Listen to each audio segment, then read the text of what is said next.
Assalamualaikum warahmatullahi wabarakatuh.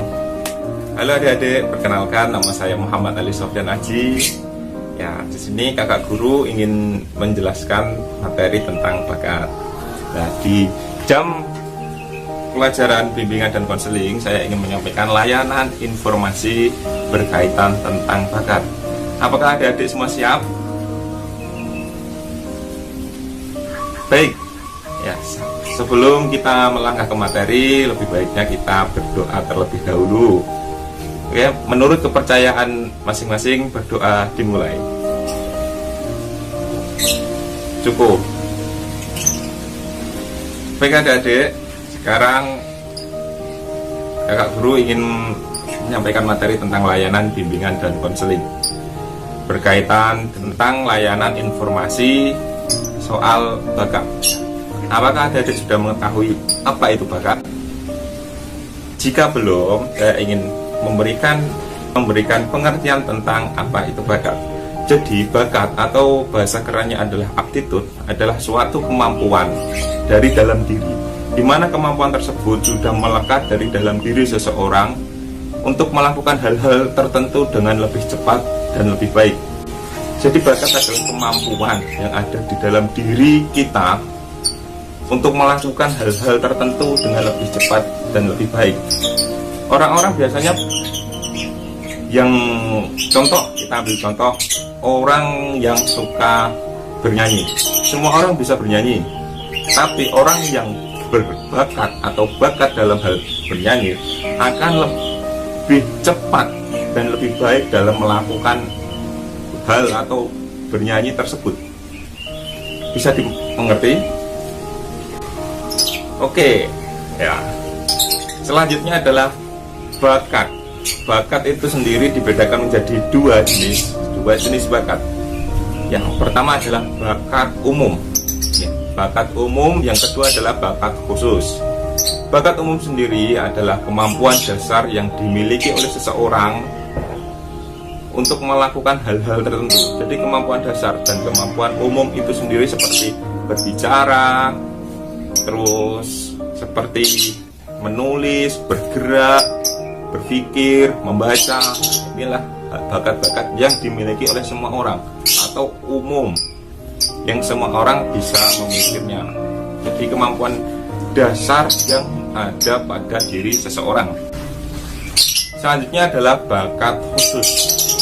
Bakat khusus sendiri adalah kemampuan khusus yang dimiliki oleh seseorang, di mana kemampuan tersebut tidak semua orang memiliki kemampuan atau bakat-bakat tersebut. Dan di bakat khusus sendiri terdapat 8 jenis bakat khusus. Yang pertama adalah bakat verbal.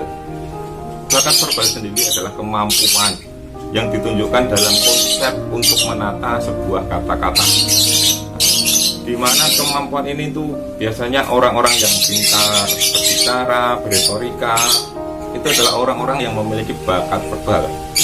Untuk pekerjaan sendiri di bakat verbal itu bisa menjadi pengacara, bisa menjadi motivator, lalu juga bisa menjadi guru, juga bisa. Seorang guru juga harus memiliki kemampuan dalam mengonsep atau merangkai sebuah kata-kata agar peserta didik juga paham dan bisa mengerti apa yang ingin disampaikan oleh seorang guru. Yang selanjutnya adalah bakat nomoral. Nah, bakat nomoral itu sendiri adalah kemampuan dalam hal angka atau matematik. Kemampuan matematik ini biasanya adalah orang-orang yang sering melakukan atau mengerjakan hal-hal yang berkaitan dengan angka. Tapi tidak semua orang yang bekerja atau berkaitan dengan angka bisa atau memiliki bakat nomoral itu sendiri. Bakat nomoral ini sangat jarang dimiliki oleh orang-orang. Jadi memang tidak semua orang itu memiliki bakat nomoral itu sendiri. Yang selanjutnya adalah bakat skolastik.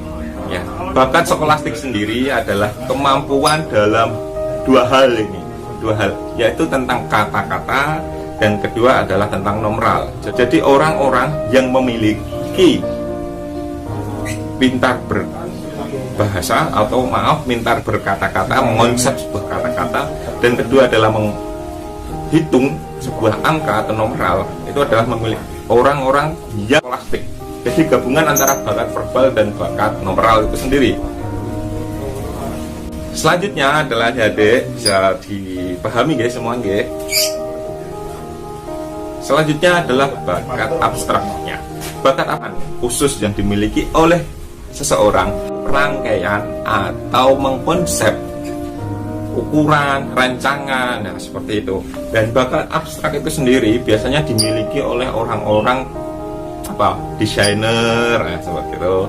Terus yang membuat rumah itu, mengkonsep bentuk rumah, arsitek, ya, seperti itu adik-adik. Bisa dimengerti?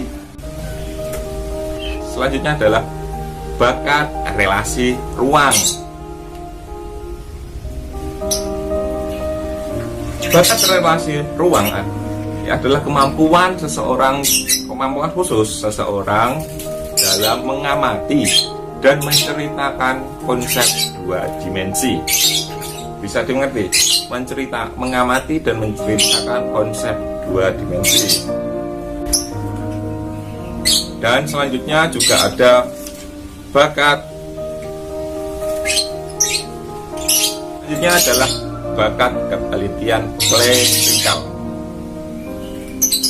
Bakat ketelitian klesikal ini kemampuan dasar yang dimiliki oleh seseorang tertentu, tidak semua orang, untuk menulis, meramu di bidang-bidang laboratorium, perkantoran, terus dan lain-lain lah.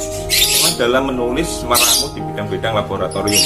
Biasanya pekerjaannya itu seperti pekerjaan di bidang ini, ketelitian klesikal, itu meracik obat lah, itu juga bisa. Terus menemukan penemu, itu juga bisa. Dan selanjutnya juga ada bakat bahasa. Ya, bakat bahasa itu sendiri ialah kemampuan dalam penalaran atau menganalisis bahasa.